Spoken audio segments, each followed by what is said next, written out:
Hello, and welcome back to another episode of the first year of WWE's ECW. Today, we're taking a look back at episode 5 on July 11th, 2006. Let's get straight into it. We kick off the night with Joey Styles and Taz welcoming us to the show and announcing our main event for tonight. Our new ECW champion, The Big Show, is taking on Ric Flair? Right, how the fuck has Flair come into the ECW title picture? I honestly have no idea. Let's see if we get some answers as the backstabbing son of a bitch, Paul Heyman, is making his way down to the ring, accompanied by The Shield. He says, "Don't blame me for Rob Van Dam's downfall, blame yourselves. You people were burning RVD out, as he was sacrificing his body for the fans every night. Paul Heyman sacrificed his 10-year friendship with Rob Van Dam for the sins of all you people. He will lead ECW to the promised land." Forever stamped on the soul of Paul Heyman are the letters ECW. Joey Styles and Taz are confused by Heyman's explanation of why he screwed over RVD. I'm sure some of you will know, but the real reason that Van Dam dropped both the WWE and ECW titles was due to a real-life suspension for being arrested on a drug possession charge. Smoke weed every day. I want to judge how they're going to make the best of a crap situation. So far, this explanation is not great. Heyman walks backstage and receives dirty looks from most of the OG ECW boys. Lastly, he is stopped by Tommy Dreamer, who says, "We all stood by you. What happened? What were you thinking?" Heyman says, "You more than anyone else, I owe an explanation. But there's no time, as your match is up next." Paul then grins and Dreamer is confused. Tommy Dreamer makes his way to the ring, taping himself up and looking like he's about to hit the bowling alley. Tonight, Tommy is facing Andrew, aka Test, who debuted against Al Snow last week. Things are looking good for Dreamer, as he gets some early offense on Test as the match starts, but it doesn't last long. Andrew starts to lay the smackdown on Dreamer for the next part of the match.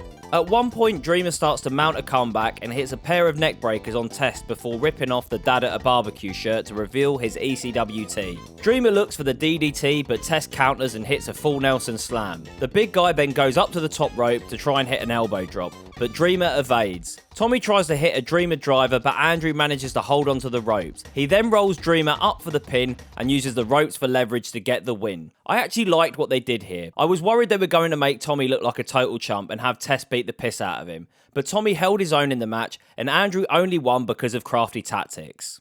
Candice Michelle is here tonight and she's backstage getting ready for her and Kelly's double expose. Candice says to Kelly that she's warning her, things could get extreme out there tonight, as she almost kisses Kelly. Kelly hasn't quite been able to get the job done in my eyes on her own, so putting her in a stripper tag team with Candice was a great decision.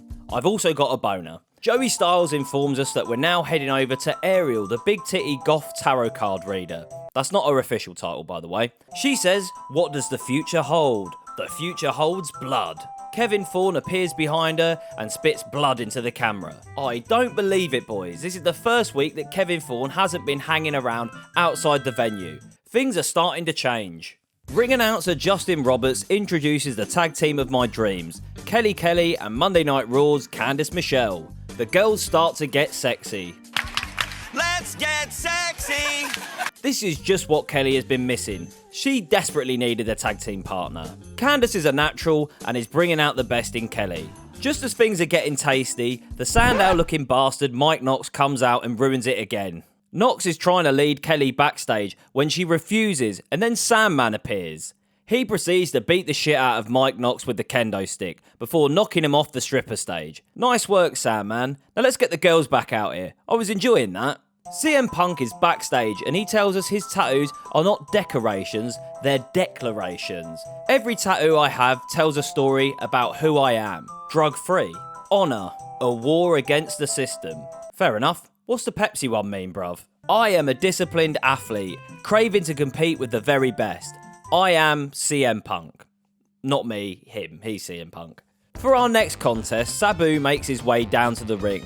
Tonight he's facing former ECW champion Just Incredible. We've been told repeatedly by the commentary team in this match and the last one that these are not Extreme Rules matches. This doesn't stop Sabu Incredible from trying to bring weapons into the match. Sabu sets up the table on the outside and leg drops Credible through it. The match ends in a DQ. Right, not exactly sure what the point of that was. Anyway, backstage, Balls Mahoney cuts a short promo, presumably hyping him up for a run in the coming weeks. I wish the ECW OG all the best, but I can't see him being booked on this show as a serious contender as things stand. Back at the commentary desk, Joey Styles informs us that the match with Ric Flair was made last night when Heyman and Big Show challenged the Nature Boy on Monday Night Raw to an ECW title match on the ECW show. The Nature Boy Ric Flair cuts an impassioned promo before his upcoming match. The main point can be boiled down to this: he wants to be a 17-time world champion.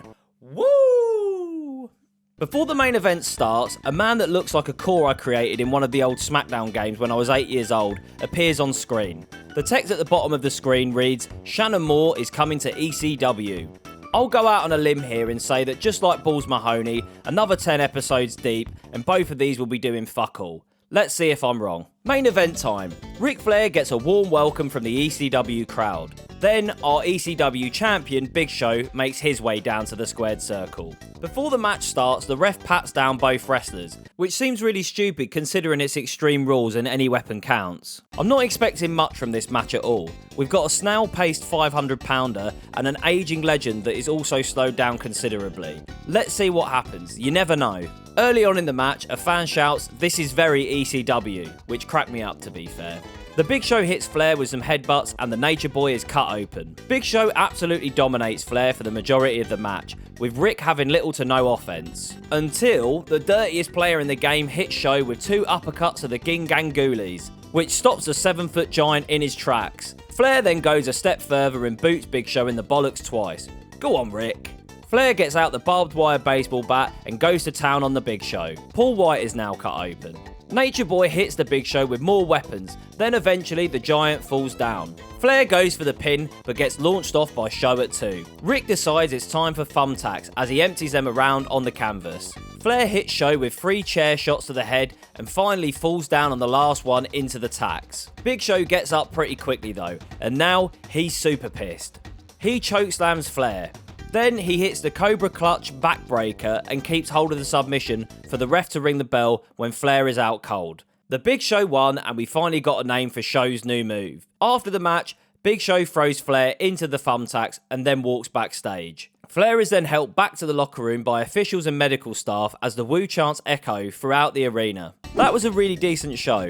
This episode felt like things are finally coming together a bit and gives me a glimmer of hope going forward. The main event was surprisingly entertaining and was done very well considering both competitors' slow pace and Ric Flair's age.